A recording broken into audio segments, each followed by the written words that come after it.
ಎಲ್ಲರಿಗೂ ನಮಸ್ಕಾರ. ನನ್ನ ಹೆಸರು ಪ್ರದೀಪ್.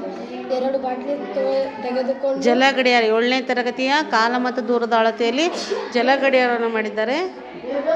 2 ಬಾಟಲಿ ತೆಗೆದುಕೊಂಡು ಅದರ ಕಟ್ ಮಾಡಿ ಜಿಗುಟ್ಪಟ್ಟಿ ಬುಚ್ಚಣಿಕೆ ರಟ್ಟು ಅಂಟಿಸಿ ಈ ಥರ ಮಾಡಿ ಒಳಗಡೆ ಮರಳನ್ನು ಸೋಸಿ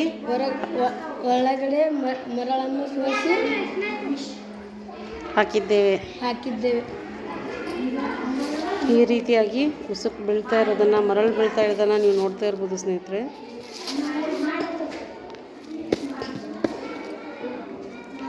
ಇದು ಹಿಂದಿನ ಕಾಲದಲ್ಲಿ ಮರಳು ಗಡಿಯಾರ. ಯಾಕಂದರೆ ಇಲ್ಲಿ ಬೀಳ್ತಾ ಇದೆ ನೋಡ್ತಿರ್ಬೋದು, ಉಸುಕು ಬೀಳ್ತಾ ಇದೆ ನೋಡ್ತಿರ್ಬೋದು. ಇದನ್ನು ಕಾಲಗಳನ್ನು ಅಳೆಯಲು ಉಪಯೋಗ ಮಾಡ್ತಾರೆ.